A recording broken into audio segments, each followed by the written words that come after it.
Baik, sebelum kalian lebih banyak belajar mengenai mikrobiologi dan parasitologi, tentunya wajib sekali ya kalian harus paham pengertian dari masing-masing ya. Apa itu mikrobiologi dan apa itu parasitologi ya. Jadi kalau ada pertanyaan seperti ini tentunya ini menjadi sesuatu yang jangan sampai kalian tidak lagi bingung ya.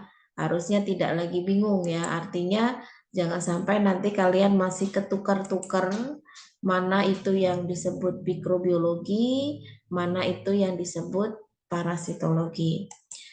Baik, di sini saya sediakan tabel di mana tabel ini akan menuliskan nama mahasiswa ya yang memberikan jawaban ya. Karena ini akan menjadi bukti otentik ya.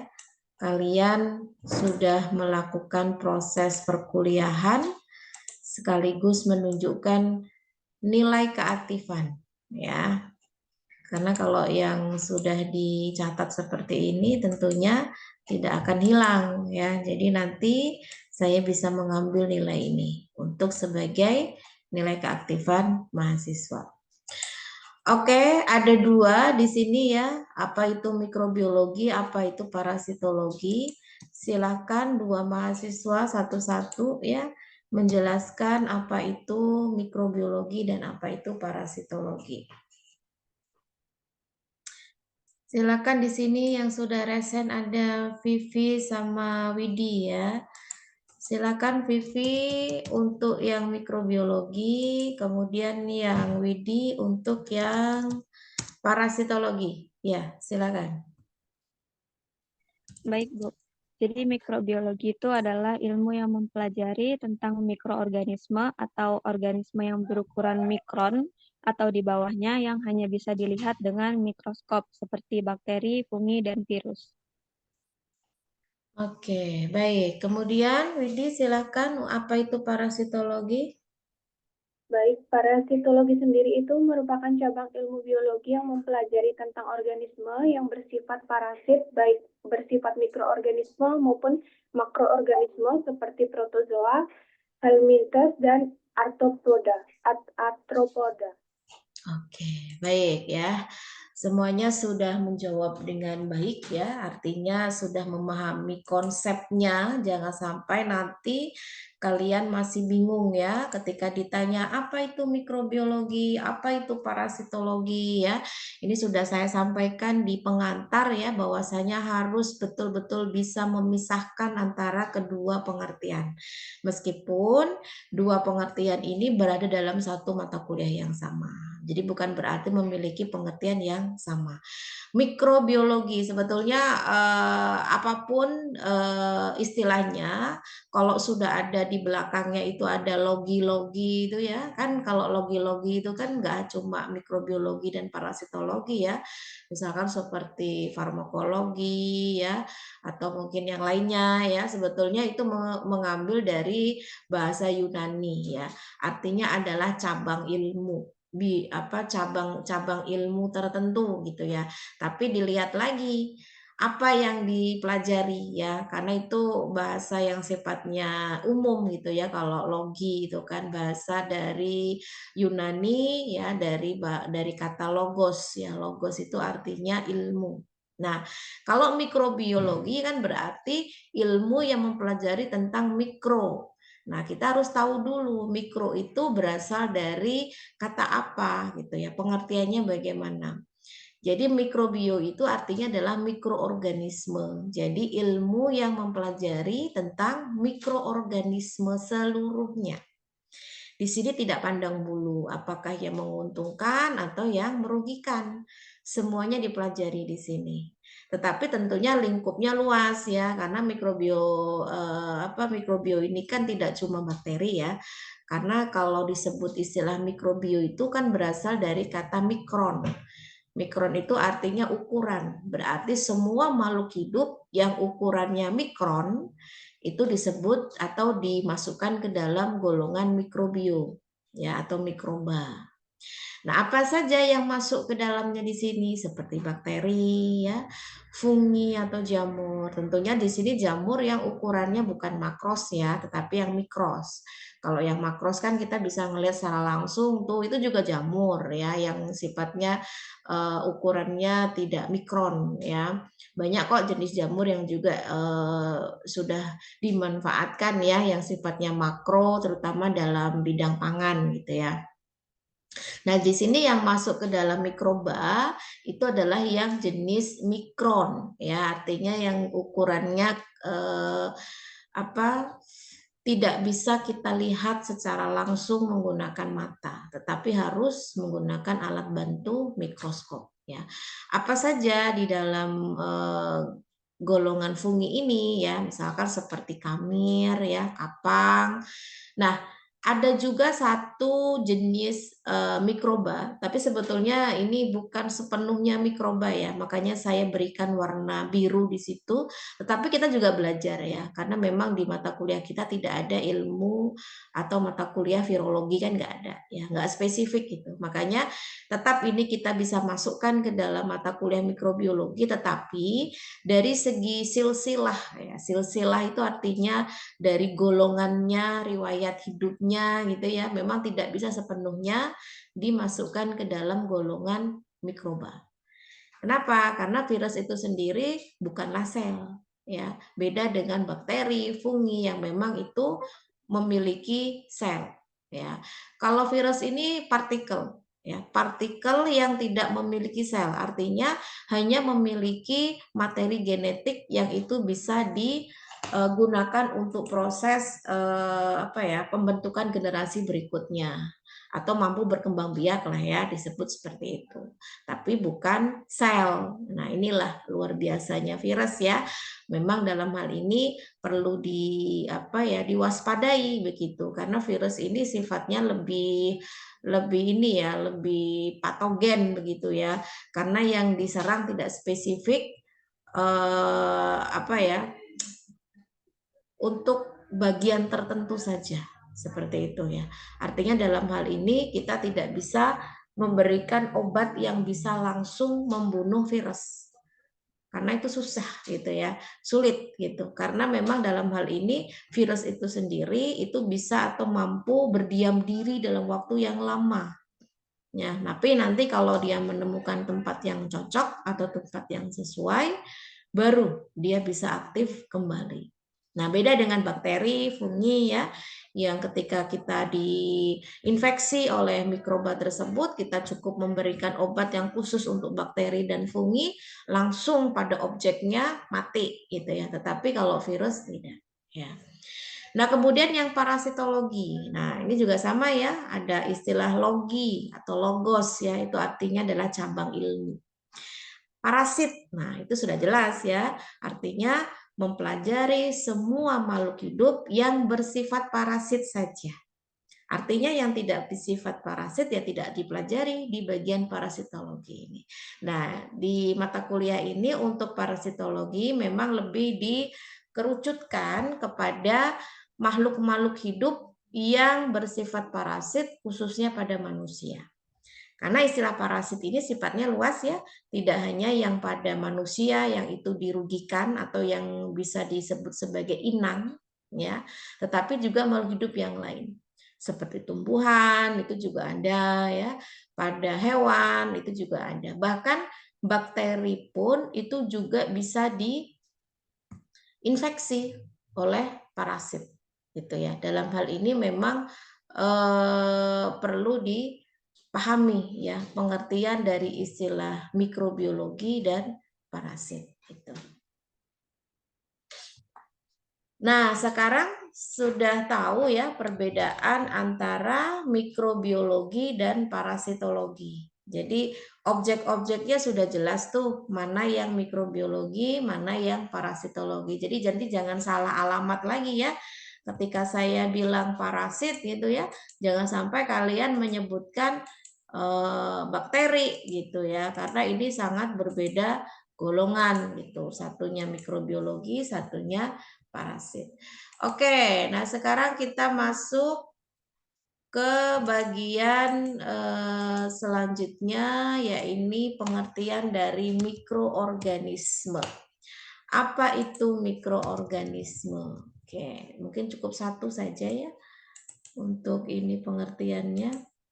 Silakan di sini yang sudah raise hand tadi siapa? Ada Putu Sukma. Oke, silakan Putu. Baik, Ibu.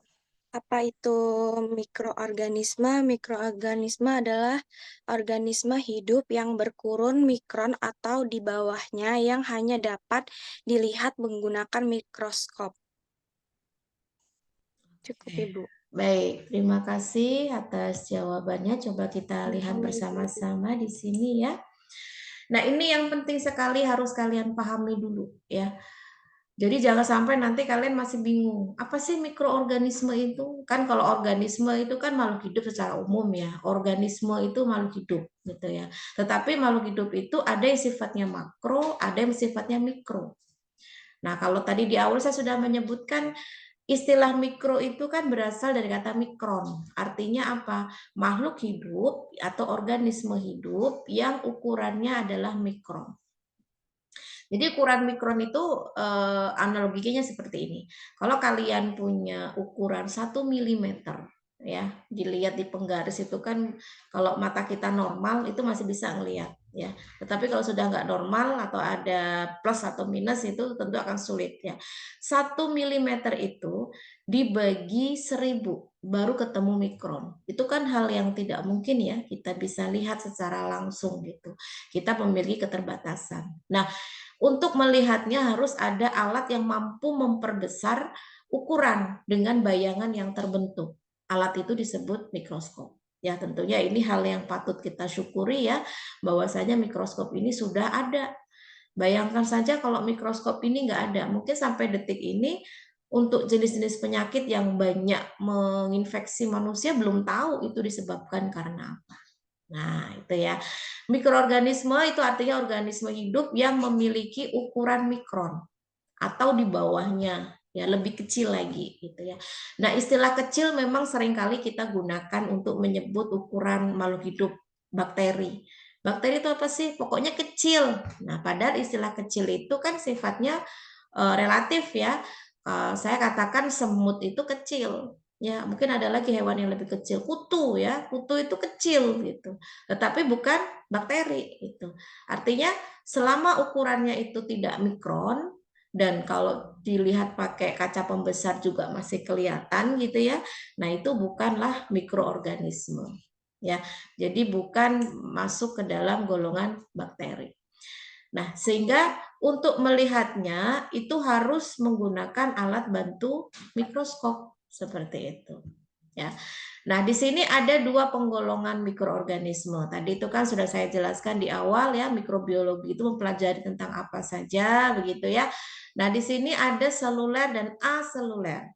Seluler itu artinya sel, artinya makhluk hidup yang memiliki sel. Sebetulnya semua makhluk hidup itu memiliki sel, ya, manusia, hewan, tumbuhan, bakteri, protozoa, jamur itu semua memiliki sel. Ya. Nah, di sini sel sifatnya tentunya beda dengan manusia, ya. Manusia itu sifatnya bukan selnya tunggal, tapi selnya banyak. Itulah kenapa manusia, hewan, tumbuhan itu mampu kita lihat secara langsung. Karena memang selnya tidak cuma satu. Nah, yang disebut satu itu tadi makhluk hidup yang tidak bisa kita lihat secara langsung menggunakan mata kita karena selnya cuma satu gitu dan ukurannya mikron. Maka disebut sebagai uniseluler. Apa saja yang masuk di dalam seluler ini ya, yang uniseluler ini atau sel tunggal ini? Ada bakteri ya, ada fungi, ada protozoa. Ini masuk ke dalam golongan mikroorganisme. Nah, ada juga yang aseluler. A itu artinya tidak, seluler sel, berarti tidak memiliki sel, ya. Tapi dipelajari di mata kuliah ini, ya ini virus. Jadi virus ini bukanlah sel, jadi jangan sampai menyebut sel virus itu nggak bisa. Kenapa? Karena virus tidak memiliki sel. Nah, nanti karakteristik sel bisa kalian lihat di slide-slide berikutnya ya. Apa saja yang wajib dimiliki oleh sel. Karena sel itu kan sesuatu yang hidup. Jadi semua proses kehidupan manusia, kalau itu konteksnya manusia ya, itu berawal dari sel. Kalau selnya dalam kondisi baik ya, maka dia akan melakukan prosesnya itu dengan baik juga. Artinya pertumbuhannya baik begitu ya. Tapi kalau selnya itu ada kelainan ya, selnya itu ada kerusakan yang memang sifatnya itu adalah seluler ya, tentunya ini akan menjadi proses yang menghambat pertumbuhan dari suatu makhluk hidup. Nah, kembali ke virus. Lalu kalau dia bukan sel lalu apa? Makanya kita menyebutnya adalah partikel. Ya, partikel itu ukurannya lebih kecil daripada bakteri ya, mikron, lebih kecil dari mikron. Nanometer ya biasanya itu. Nah, di sini partikel namun hidup ya. Jadi partikel hidup tapi bukan sel. Partikel hidup yang tidak memiliki bagian-bagian sel. Nah, bagian-bagian sel itu apa aja? Misalkan seperti inti sel ya, sitoplasma, membran sel itu kan merupakan bagian-bagian dari sel ya. Syarat wajib sel itu yang memiliki itu semua. Jadi kalau nggak ada itu ya bukan atau tidak layak disebut sel. Ya. Nah, kemudian yang membuat virus ini masuk ke dalam mikroorganisme itu apa? Ya, ini memiliki materi genetik. Ya, materi genetik berupa DNA dan RNA. Atau ya, karena tidak memiliki dua-duanya, salah satu, DNA atau RNA. Itulah yang nantinya digunakan dalam proses reproduksi yang akhirnya bisa menghasilkan generasi-generasi berikutnya. Nah, ini kan menjadi syarat disebut makhluk hidup. Beda dengan makhluk yang bukan makhluk ya, benda mati gitu ya. Kalau benda mati kan tidak memiliki kemampuan bereproduksi atau tidak memiliki kelangsungan untuk bergenerasi. Tetapi kalau makhluk hidup wajib harus mampu melakukan proses generasi. Ya, ada faktor-faktor yang mungkin membuat suatu makhluk hidup itu tidak mampu bereproduksi, tapi bukan berarti tidak memiliki perangkatnya, tetap memiliki perangkatnya, misalkan seperti DNA dan RNA. Nah, virus itu punya perangkatnya, berarti layak kan disebut sebagai organisme gitu, meskipun dia bukan sel, seperti makhluk hidup yang lain. Oke, itu ya semoga bisa dipahami pengertian dari mikroorganisme ya. Nah, ini. Jadi mikroorganisme ya, meskipun si mikron ini memiliki hanya terdiri dari satu sel saja karena ukurannya mikron ya, dan cuma satu, misalkan seperti bakteri atau mikrofungi ya. Kalau misalkan virus ya partikel ya, bukan sel ya, partikel. Tapi mampu melakukan proses kelangsungan untuk hidupnya. Jadi tidak mesti harus banyak sel ya. Satu sel saja sudah mampu untuk melakukan proses kehidupan. Seperti apa? Proses metabolisme, reproduksi ya, bahkan melakukan pergerakan ya, sama halnya dengan makhluk hidup yang lain. Meskipun secara perangkatnya jauh lebih sederhana. Tentunya tidak memiliki alat gerak seperti manusia yang tangan, kaki gitu. Tapi kalau bakteri memiliki alat gerak khusus yang mampu membuat dia bisa berpindah dari satu tempat ke tempat yang lain. Ya. Kemudian selanjutnya, nah ini ada pertanyaan ya, bahwasanya kita harus paham juga karakteristik dari suatu sel ya. Kita membahas sel dulu di sini karena ini erat kaitannya dengan bakteri yang akan kita pelajari gitu ya. Jadi harus tahu bakteri yang kita pelajari itu karakteristik selnya itu masuk ke bagian yang mana atau tipe yang mana ya. Nah, di sini mikroorganisme seluler ya contohnya bakteri ya. Saya kasih contoh bakteri begitu. Yang kita pelajari itu termasuk prokariot atau eukariot. Nah, coba. Kalau masuk prokariot, alasannya apa? Kalau masuk eukariot, alasannya apa? Coba di sini siapa yang raise hand? Silakan. Yang belum menjawab, ini tadi ada Teresia. Teresia ada? Ada, Bu. Ya, silakan Teresia. Ya, Bu. Sebentar ya, Bu.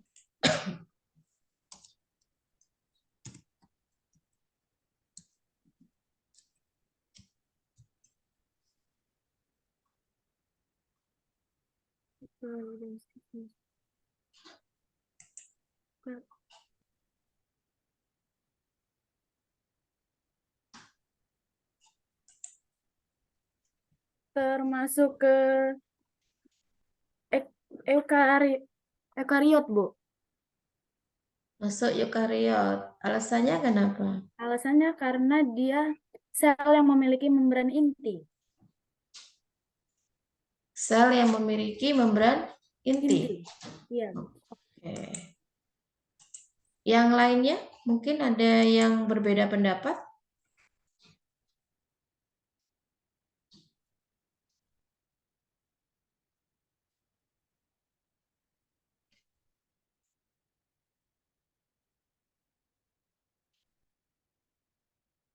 Sama jawabannya? Kalau mikroorganisme seluler atau bakteri itu tadi masuk ke dalam eukariot?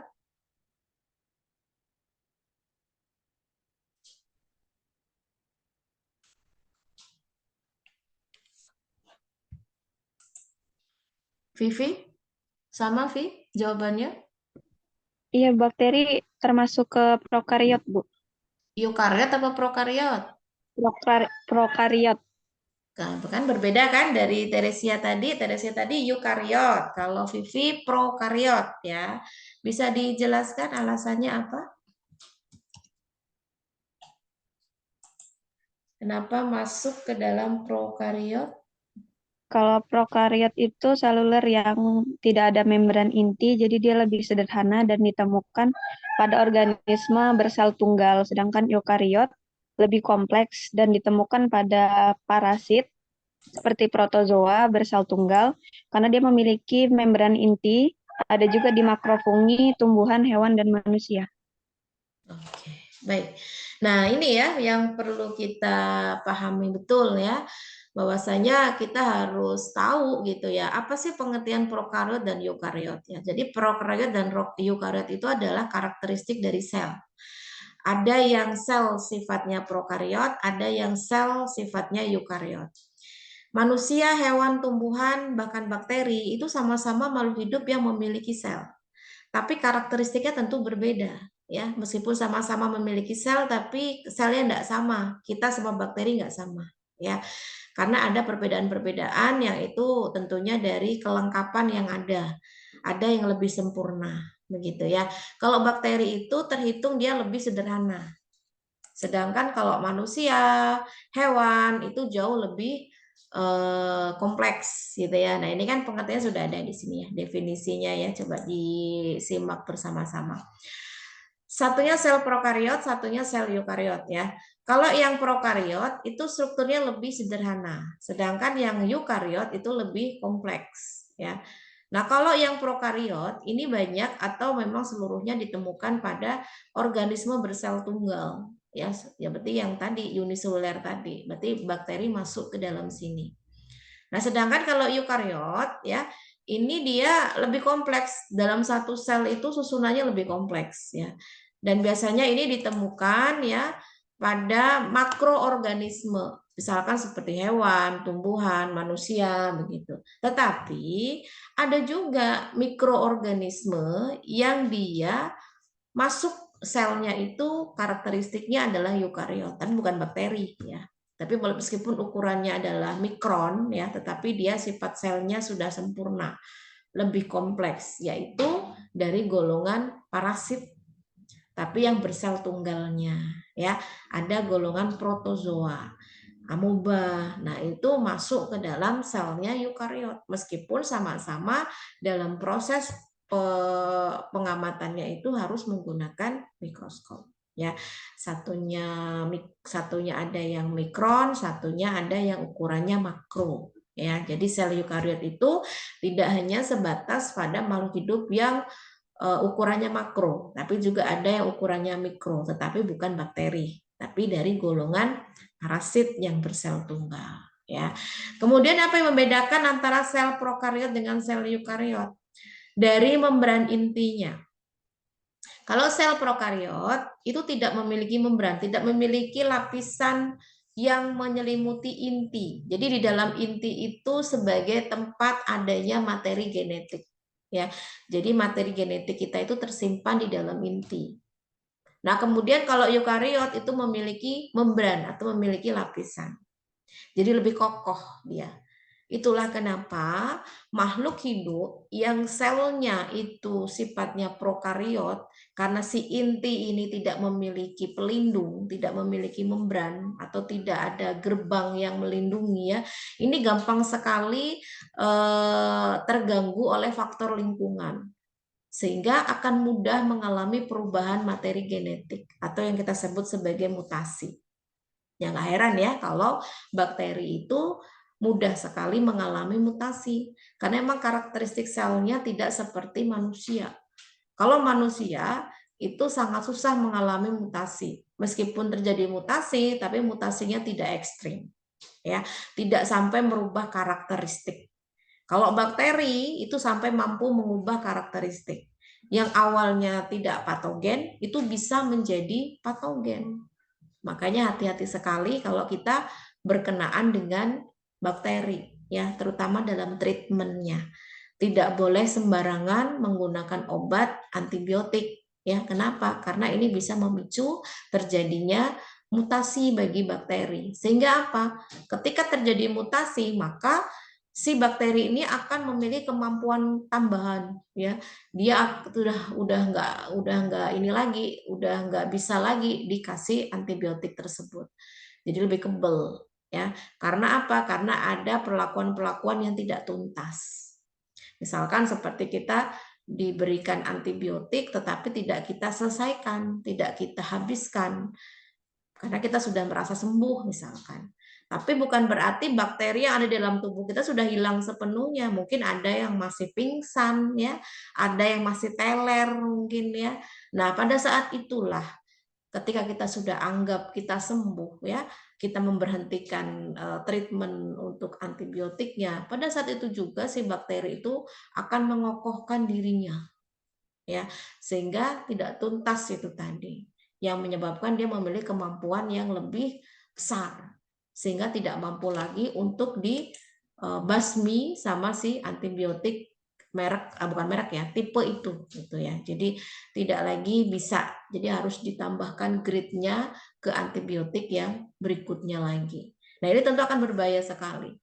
Entah itu mungkin dalam hitungan waktu yang cepat atau yang lambat begitu ya. Kenapa? Karena kalau sudah tidak ada lagi antibiotik yang mempan untuk bakteri, mau disembuhkan apa infeksi ini? Ya, karena ini tentunya akan menjadi mimpi buruk untuk kita bersama ya. Makanya kalian sebagai seorang TTK nantinya yang paham tentang obat harus bisa memberikan edukasi kepada masyarakat ya, bahwasanya hati-hati dalam mengkonsumsi antibiotik. Satu, pastikan dulu penyakitnya disebabkan karena bakteri. Jangan sakit dikit antibiotik, sakit dikit antibiotik. Nah, belum tentu kan itu karena bakteri, bisa jadi mungkin karena virus ya, karena yang lainnya begitu. Karena memang gejala umum yang bisa kita alami ketika kita sakit tuh hampir sama, yaitu demam. Padahal demam itu bukanlah sakit ya. Demam itu sebagai sinyal kalau tubuh kita sedang diserang, sedang diinfeksi. Tapi si penginfeksi ini belum jelas siapa. Apakah bakteri, apakah virus, apakah protozoa ya. Makanya tidak boleh terburu-buru memberikan antibiotik. Nah, biasanya nanti akan ada pemantauan atau observasi selama berapa hari demamnya. Baru nanti biasanya ada treatment antibiotik. Dan antibiotik pun tidak boleh langsung yang grade-nya tinggi ya. Biasanya yang tingkatnya rendah terlebih dahulu. Jangan membiasakan bakteri itu diberikan yang tinggi karena slip dikit dia bisa memberikan respon ya lebih kokoh ya, karena adanya treatment yang tidak tuntas ya, tidak baik. Kita juga mungkin tidak begitu perhatian gitu ya. Hari ini minum, besok enggak, hari ini minum, besok enggak. Nah, itu kan bisa membuat si bakteri itu akan lebih mengenal lawannya itu kita. Wah, ini orang kayaknya sembrono nih, nggak begitu perhatian dengan dirinya sendiri. Saat itulah dia bisa menyesuaikan dengan lingkungan yang ada, bisa memperkokoh dirinya sendiri, akhirnya lebih kuat sehingga tidak mampu lagi dihajar sama antibiotik tersebut. Nah, ini sudah menjadi kabar yang buruk untuk kita semua ya. Sudah banyak bakteri yang sudah tidak bisa atau tidak mempan diberikan antibiotik ya. Jadi ini menjadi PR besar untuk kita bersama ya. Jangan sampai suatu hari nanti entah kita, entah anak kita, cucu kita atau yang akan datang gitu ya, tidak ada satupun antibiotik yang mampu membunuh bakteri. Ya wassalam gitu ya, artinya nggak ada lagi. Nah, ini akan menjadi hal yang harus dipahami ya dan diterapkan. Jadi nggak cuma sekedar teori tapi juga mampu menerapkan gitu. Nah, tadi sudah jelas ya bedanya apa. Kalau prokariot itu secara garis besarnya itu tidak memiliki membran inti, sedangkan kalau eukariot itu memiliki membran inti. Nah, ini saya tampilkan karakteristik-karakteristik yang sifatnya lainnya ya. Jadi ada bagian-bagian dari sel yang membedakan apa itu prokariot, apa itu eukariot ya. Dari ukurannya saja sudah kelihatan berbeda ya. Kalau prokariot itu walaupun sama-sama ukurannya mikron dengan eukariot, tapi lihat ukurannya. Kalau prokariot itu ukurannya 1 sampai 10 mikron. Sedangkan eukariot 10 sampai 100 mikron. Jadi ukuran selnya itu lebih besar si eukariot. Ya, meskipun sama-sama sel. Nah, kemudian tipe inti sel atau nukleusnya yang tadi isinya adalah materi genetik. Sama-sama inti sel tapi istilahnya atau penyebutannya berbeda karena dia jauh lebih sederhana ya kalau untuk yang prokariot. Di sini disebut sebagai nukleoid. Sedangkan kalau eukariot itu nukleus. Jadi jangan sampai kalian keliru menyebutkan inti sel pada prokariot disebut jawabannya nukleus ya, salah ya. Tetapi nukleoid dia jauh lebih sederhana, tidak memiliki membran inti ya. Nah, untuk membran inti prokariot tidak ada ya, eukariot itu ada. Nah, kemudian untuk materi genetiknya atau DNA-nya ya sama-sama memiliki materi genetik dalam sel prokariot dan eukariot tetapi bentuknya berbeda. Kalau prokariot pada selnya ya itu memiliki DNA yang bentuknya sirkuler. Sirkuler itu bentuknya melingkar. Dan untai tunggal, jadi hanya single, hanya tunggal saja. Sedangkan kalau eukariot itu tidak sirkuler, tapi dia linier ya. Dan bentuknya adalah double, jadi untainya ganda. Disebut sebagai multiseluler ya. Pembelahan selnya tentunya akan lebih sederhana si prokariot, yaitu pembelahan biner. Sedangkan eukariot itu lebih kompleks ya. Ada mitosis, ada meiosis. Kalau yang ini sifatnya multiseluler. Sedangkan ada tadi ya golongan mikroorganisme yang juga memiliki tipe sel eukariot. Ya, sama-sama uniseluler jelas sama gitu ya, pembelahannya secara biner juga ya. Jadi biner itu jauh lebih sederhana ya, 1 jadi 2, 2 jadi 4, begitu seterusnya. Jadi dalam satu tubuh itu bisa melakukan pembelahan. Nah, sedangkan kalau pada eukariot itu ada proses yang lebih kompleks ya, yaitu mitosis dan meiosis ya. Namun dalam hal ini memang tidak dipelajari secara spesifik terkait eukariot karena memang konteks kita adalah bakteri ya, mikrobiologi yang khususnya akan mempelajari tentang bakteri. Jadi lebihnya pada prokariot ya. Di sini organismenya adalah bakteri. Sedangkan kalau eukariot itu ada protozoa. Nah, ini juga kita belajar tapi untuk yang fungi, tumbuhan, hewan dan manusia, tumbuhan, hewan dan manusia tidak. Tapi untuk yang protozoa dan fungi kita belajar. Tapi pembelahannya pun berbeda ya. Bakteri, protozoa, dan fungi itu biner, sedangkan kalau tumbuhan, hewan, dan manusia adalah secara reproduksi seksual ya, yang itu melibatkan mitosis dan meiosis ya, jauh lebih kompleks. Oke, itu ya, yang lainnya bisa disimak sendiri. Ada organela ya, jadi organela itu komponen yang ada di dalam sel yang sifatnya hidup, ya. Ada ribosom, ada mitokondria, ada retikulum endoplasma, lisosom, badan Golgi, dan lain-lain. Nah, tentunya kalian lihat di sini, kalau untuk yang eukariot itu memiliki ini semua, ya, kecuali mesosom itu tidak memiliki karena sudah memiliki mitokondria. Sedangkan kalau yang prokariot itu hanya memiliki ribosom, memiliki dinding sel, dan memiliki mesosom. Artinya di sini tidak ini ya, tidak lengkap gitu ya dibandingkan dengan yang eukariot ya. Nah, ini sebagai gambaran ya, gambaran bahwasanya posisi ukuran selnya seperti apa. Kita lihat di sini makro manusia ya, ukurannya adalah meter. Kemudian kita masih bisa melihat apa itu telur ayam ya, karena ukurannya masih milimeter. Kita masih bisa melihat apa itu telur katak meskipun kecil banget, itu ukurannya masih milimeter. Tapi kita sudah tidak bisa melihat kalau ukurannya adalah mikron. Ini satuan mikro ya, ini satuan mikron. Seperti telur manusia. Nah, manusia itu kan punya telur ya.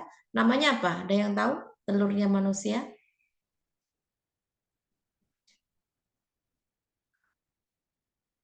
Ada yang tahu nggak? Kan kalian wanita semua ya di sini ya.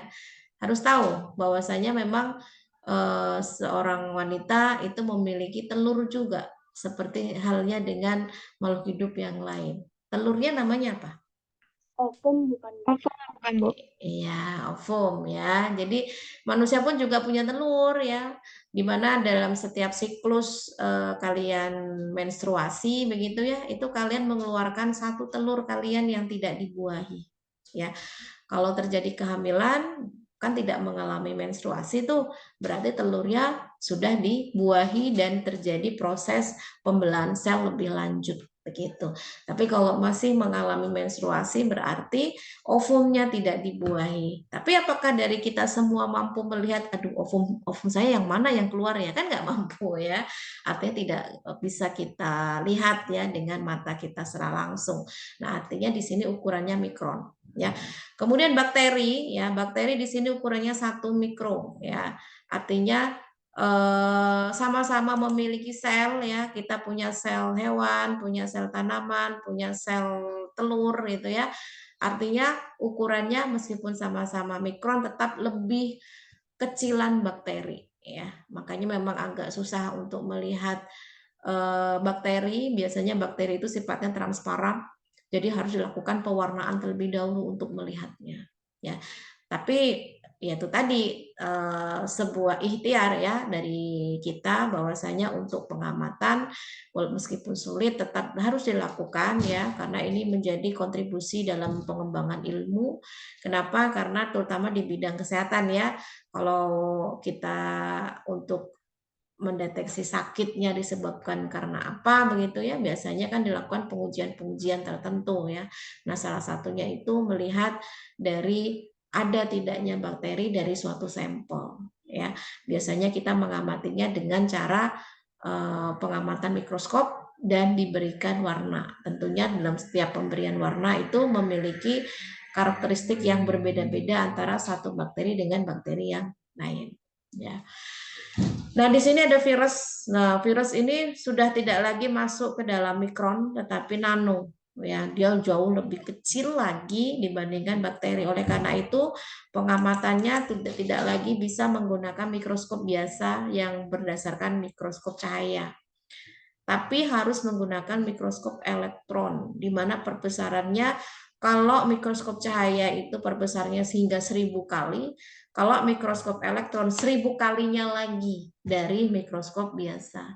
Makanya tidak bisa kita mengamati menggunakan mikroskop biasa ya untuk pengamatan virus seperti itu.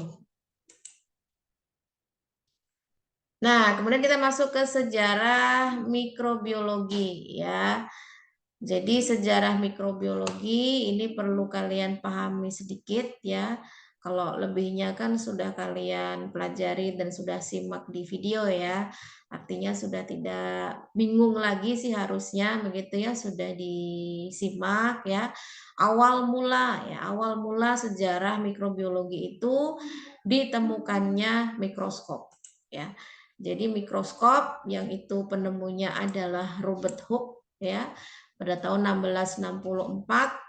Nah, ini merupakan hal yang sangat patut kita syukuri ya.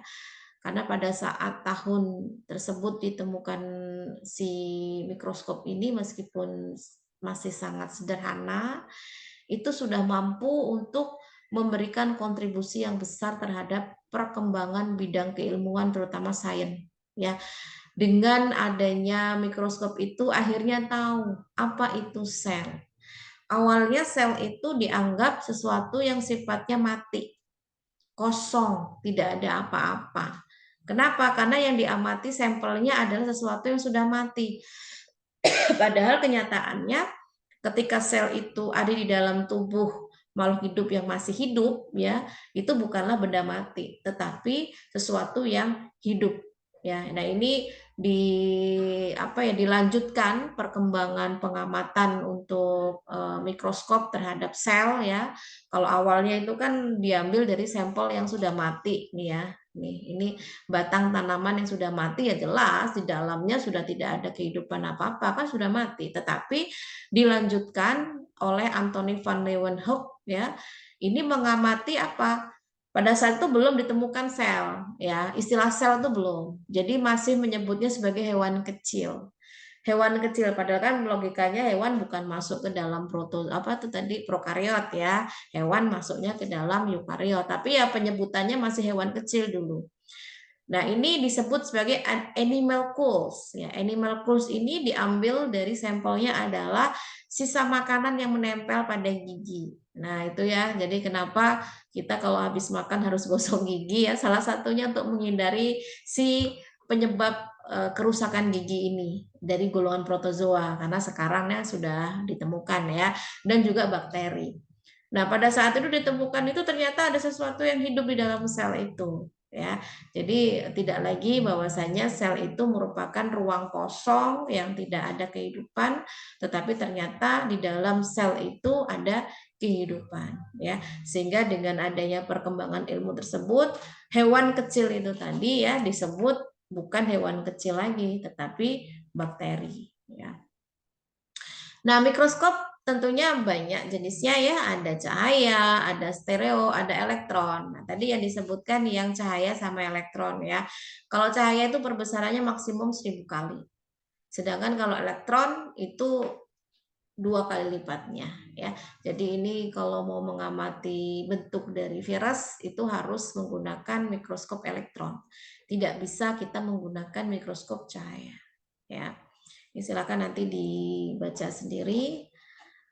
Nah, ini contohnya ya, jenis-jenis makhluk hidup yang diamati menggunakan mikroskop. Dan ini adalah mikroskop cahaya ya, mampu melihat bentuk dari bakteri. Ada bakteri dari golongan gram positif, ada bakteri dari gram negatif. Nah, nanti kita akan belajar terkait pewarnaan bakteri untuk pengamatan morfologi ya. Tapi inilah saya tampilkan dulu bentuknya ya. Oh, jadi ternyata memang pengamatan bakteri itu harus menggunakan mikroskop ya, betul. Dan tentunya harus menggunakan pewarnaan. Karena kalau tidak diwarnai tentunya akan menyulitkan untuk pengamatan. Kenapa? Karena bakteri itu sifatnya transparan.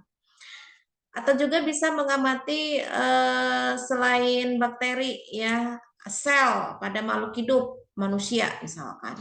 Nah, ini contohnya adalah bentuk dari sel mukosa pada area esofagus ya, pada area kerongkongan ya. Itu bisa mengamati bentuk selnya seperti apa. Jadi masih bisa dengan perbesaran sampai 1000 kali untuk melihat bentuk selnya yang sifatnya mikron itu tadi. Tapi kalau untuk melihat yang lebih kecil lagi ya daripada mikron itu sudah tidak bisa lagi menggunakan mikroskop cahaya. Jadi harus menggunakan mikroskop elektron. Apa saja yang di bawahnya mikron itu tadi? Misal ingin melihat kromosom manusia. Ya, bentuknya kayak mana? Ingin melihat DNA bakteri, bentuknya gimana. Ingin melihat virus, bentuknya gimana. Nah, ini adalah tangkapan gambar asli ya. Tangkapan gambar asli bentuk kromosom pada manusia ya seperti ini. Dan ini tangkapan gambar asli dari mikroskop elektron ya pada saat pengamatan DNA-nya si bakteri yang bentuknya sirkuler. Kan tadi disebutkan bahwasanya perbedaannya kan kalau pada bakteri bentuknya sirkuler, kalau pada manusia atau hewan tumbuhan bentuknya linear. Ya, linear itu artinya tidak melingkar ya, terputus ya, atau panjang, lurus. Sedangkan kalau bakteri itu bentuknya sirkuler atau melingkar seperti ini. Nah, virus ya terakhir pada saat musim corona waktu itu ya, COVID, kan nggak tahu itu jenis virusnya apa yang menyebabkan manusia sampai seperti itu. Hebohnya begitu ya. Banyak yang tidak terselamatkan begitu. Nah, setelah diamati ternyata ya bentuknya seperti ini, disebut virus corona. Kenapa dikatakan corona? Karena coba lihat ya, di bagian luarnya itu seperti mahkota.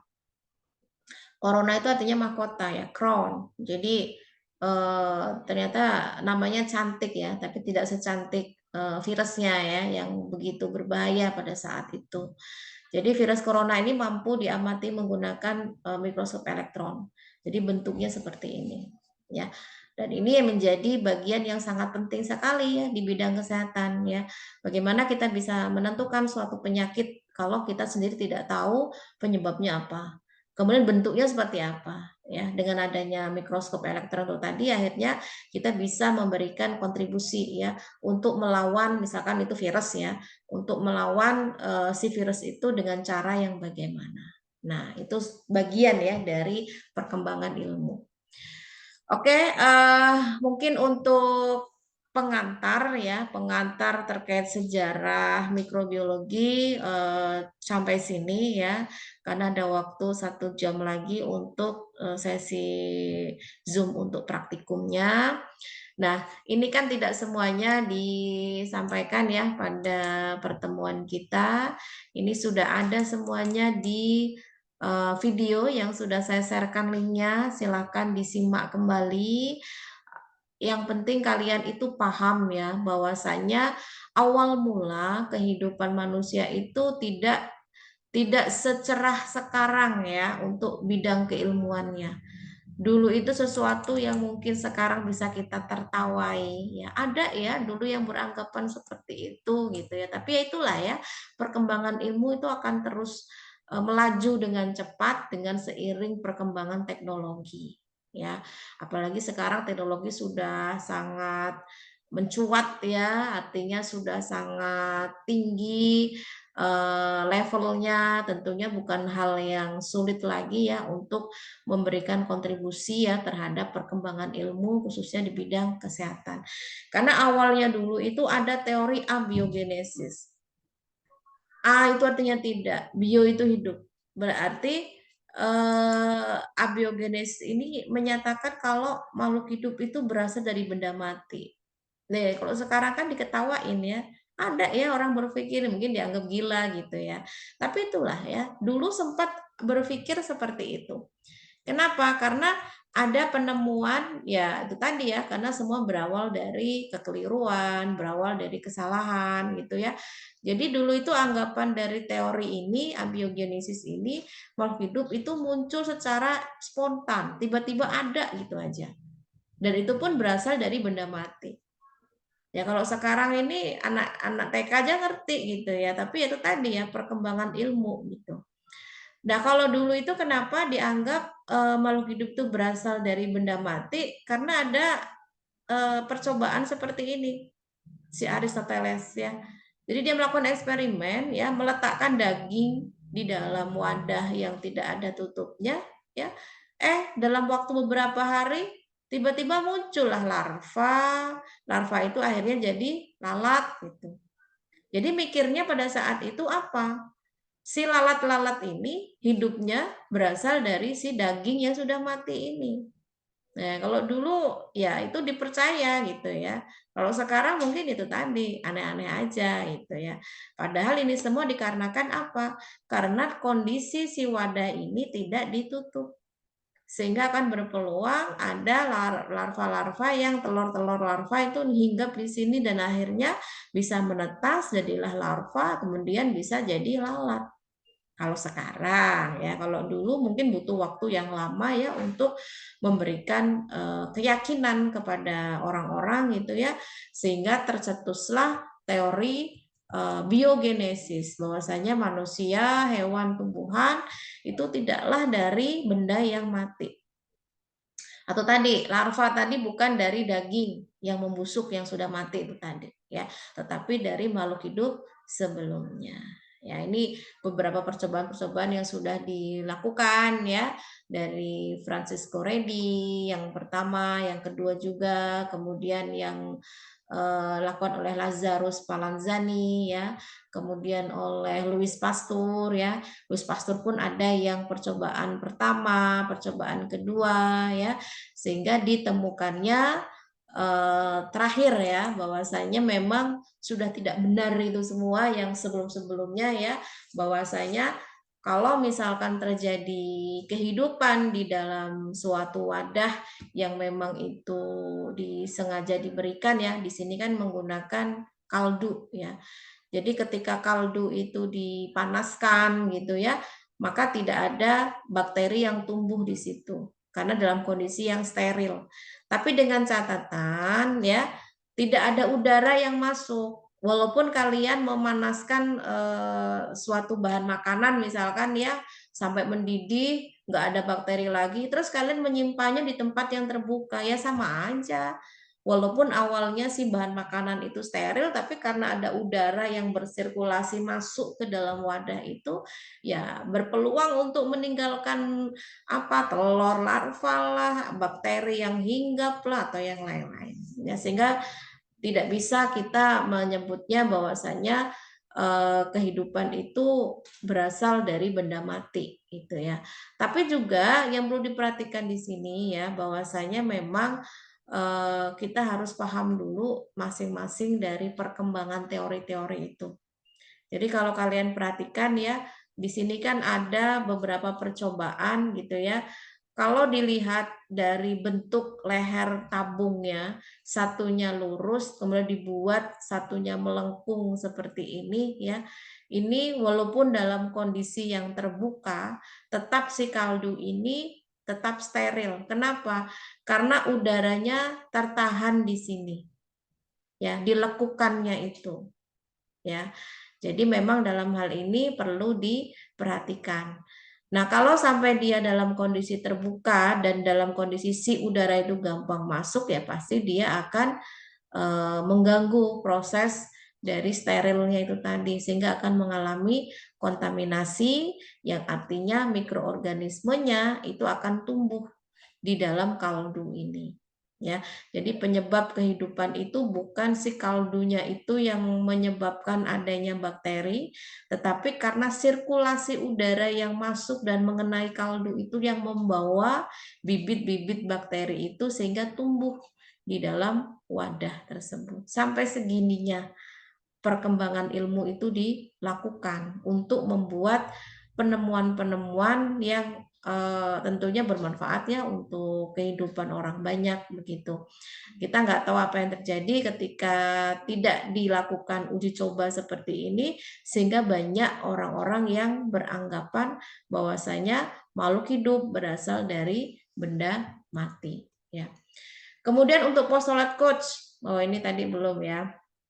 Coba saya minta satu dari kalian ya bisa menyebutkan pengertian dari postulat coach itu apa ya. Kemudian pentingnya apa untuk kesehatan. Silakan, siapa yang akan memberikan penjelasan terkait itu?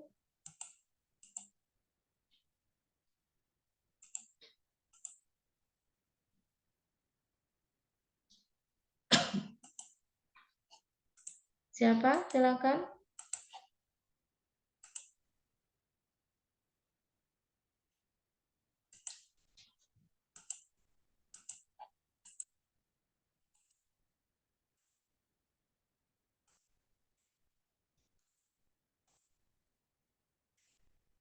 Oke, Vivi, silakan Vivi.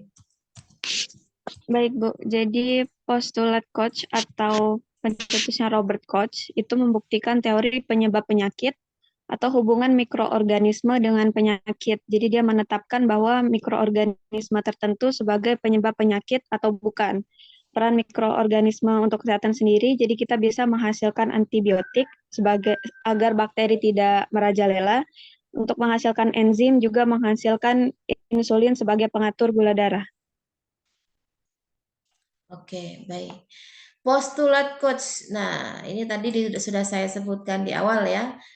Kayaknya nggak sesuatu yang nggak mungkin kita tidak paham ya, harus paham ya.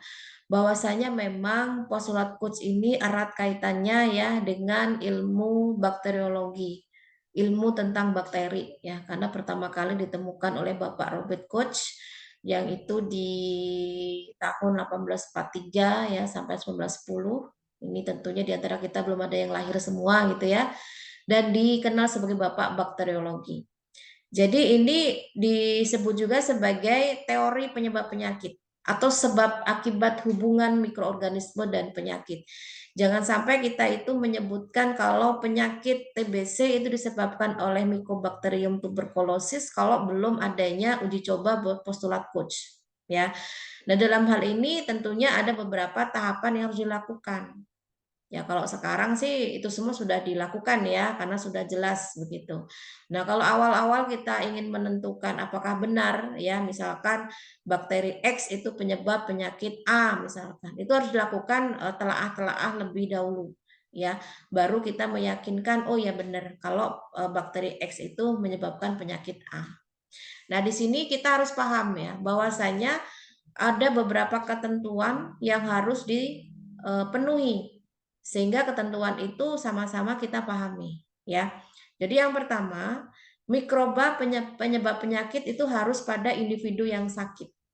Ya, jadi yang sakit itu memang harus ada si mikroba tadi itu. Misalkan penyakit TBC, maka di dalam tubuhnya pasien itu harus ada bakteri penyebab TBC yaitu Mycobacterium tuberculosis. Jadi sakitnya itu jelas-jelas karena bakteri tersebut. Jangan sampai nanti dia sakit TBC tapi tidak ada bakteri itu. Nah, makanya harus ditelaah lebih lanjut. Dan tidak ada pada orang sehat. Artinya orang sehat tidak ada si bakteri itu. Tapi kalau orang sakit ada, orang sehat ada. Nah, itu betul sesuatu yang normal di dalam tubuh. Tapi kalau yang ada itu hanya pada orang sakit saja, berarti yang tidak normal. Sedangkan yang normal tidak ada. Itu yang pertama. Yang kedua, mikroba penyebab penyakit itu tadi, si Mycobacterium tuberculosis penyebab TBC itu tadi, itu harus bisa diambil dari dalam tubuh manusia, kita sebut sebagai isolasi, kemudian bisa dipindahkan pertumbuhannya atau kita kulturkan atau kita biakkan di tempat buatan ya, sehingga mendapatkan kultur murninya si bakteri tersebut. Jadi kita ambil sampel, kita periksa di lab, bener nggak sih ini adalah bakteri tersebut. Jangan sampai nanti bakterinya lain. Nah, itu harus satu jalur yang jelas. Nah, kemudian bakteri yang sudah diambil tadi, yang sudah dalam bentuk murni, benar-benar bakteri Mycobacterium tuberculosis itu tadi, kalau itu diinfeksikan kepada orang lain yang sehat, maka orang sehat itu jadi sakit. Ya, yang memiliki gejala yang sama. Nah, kemudian dari orang yang ditulari tadi sakit, diambil lagi sampel darahnya misalkan. Ternyata hasilnya sama. Nah, ini merupakan ketentuan postulat Koch. Memang betul-betul kalau TBC itu disebabkan karena bakteri Mycobacterium tuberculosis. Jadi transmisinya atau penularannya itu jelas gitu ya. Jangan hanya transmisi ke satu orang, tapi nanti ketika ke orang lain tidak ngaruh apa-apa. Gitu ya. Jadi ini harus jelas asal usulnya. Jadi jelas-jelas kalau bakteri tersebut itu adalah penyebab penyakit TBC. Nah, ini secara gambarannya ya. Misalkan di sini organisme sehatnya kita ambil hewan uji misalkan tikus atau mencit gitu ya. Diambil sel darahnya. Karena normalnya sel darah pada makhluk hidup itu kan tidak ada bakterinya ya. Normalnya tidak ada bakterinya, apapun itu tidak ada. Jadi isolasi bakterinya kosong. Jadi tidak ada bakteri yang tumbuh di sini. ya. Nah, kemudian organisme sakit, hewannya sakit, diambil darahnya, diamati menggunakan mikroskop, ternyata ada bakteri yang masuk ke dalam darahnya si organisme sakit tersebut. Kemudian diisolasi darahnya ya, kemudian diambil darahnya, diisolasi bakterinya, dikulturkan seperti ini, adalah bentuk dari kultur murninya. Ya, ini sudah bakteri murninya. Terus kita suntikkan kepada hewan yang sehat. Hewan yang sehat itu akan menjadi sakit.